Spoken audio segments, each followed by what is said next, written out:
వంటకాలకు స్వాగతం. ఈరోజు మనం తయారు చేసే రెసిపీ ఏంటంటే స్నాక్స్ రెసిపీ. ఇది గోబీ మంచూరియా. చూస్తున్నారు కదా, ఇలా గోబీ పూలు ఫ్రెష్గా ఉన్నప్పుడు మనం చేసుకుంటే పిల్లలు చాలా ఇష్టంగా తింటారు. ఈవినింగ్ టైంలో స్నాక్స్ కావాలని ఏమైనా పెట్టినప్పుడు మనం ఇలా గోబీ తెచ్చుకున్నప్పుడు ఇలాగా ఫ్రెష్గా ఉన్నవన్నీ చక్కగా ఇలా ముందుగా ఉన్నవి ఇలా తీసేసుకుంటే మిగతావి మనం కాడల్లో ఉన్నవి కర్రీలోకి వాడుకోవచ్చు. ఇవి ఫ్రెష్గా ఉన్నప్పుడు తీసుకొని ఒక బాక్స్లో పెట్టుకొని ఫ్రిడ్జ్లో పెట్టుకొని మనం ఎప్పుడైనా మంచూరియా చేసుకోవాలనుకున్నప్పుడు ఇలా చేసి పెట్టుకోవచ్చు. ఇది చాలా సింపుల్ ప్రాసెస్తోనే మనం రెస్టారెంట్ స్టైల్లోని, రోడ్ సైడ్ బండి మీద చేసే స్ట్రీట్ స్టైల్లోని అలా చక్కగా మంచి టేస్టీతో వచ్చేలా సింపుల్గా ఎలా చేయాలన్నది మీకు చూపిస్తాను. వీటిని మనకి ఎంత సైజు కావాలో అంత సైజు ఇలా కాడలు లేకుండా ఎక్కువగా ఇలా కట్ చేసేసుకుంటే బాగుంటుంది. చూసారు కదా, ఈ వాటర్లో క్లీన్ చేసి ఒక కప్పు మెజర్మెంట్కి తీసుకున్నాను.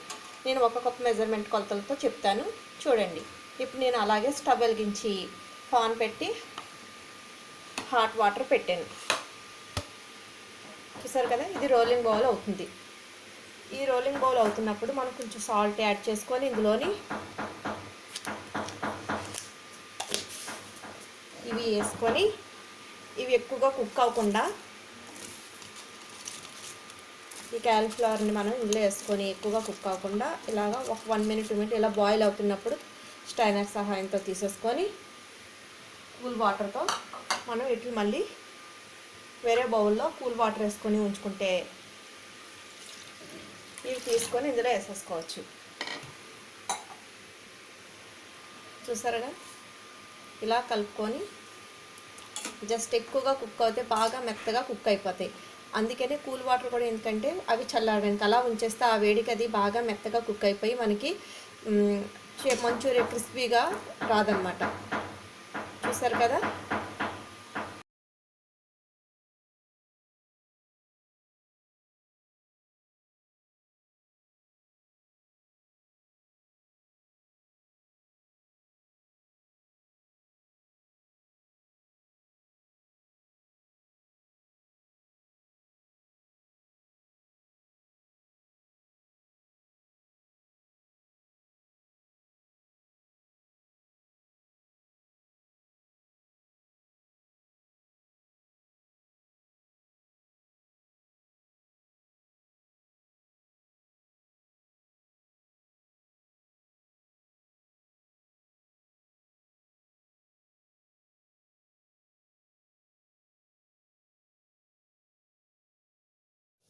ఇలా వాటర్ వడబెట్టుకొని వేరే ఇంకో బౌల్లోకి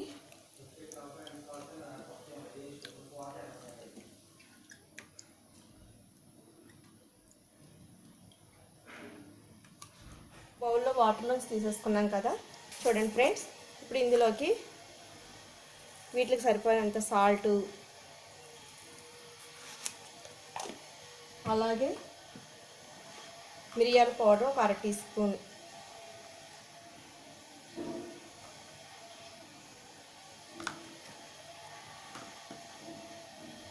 చిల్లీ ఫ్లేక్స్ ఉంటే చిల్లీ ఫ్లేక్స్ వేసుకోవచ్చు, లేదంటే మనం కారం ఒక 1 teaspoon మన స్పైసీని బట్టి, అలాగే కార్న్ఫ్లోర్ 2 tablespoons,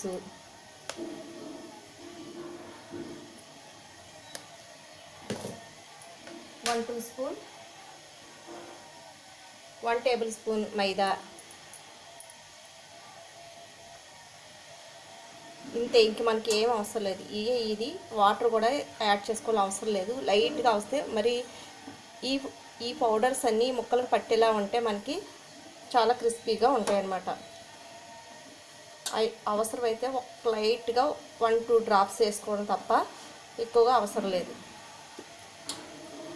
చూసారుగా ఫ్రెండ్స్,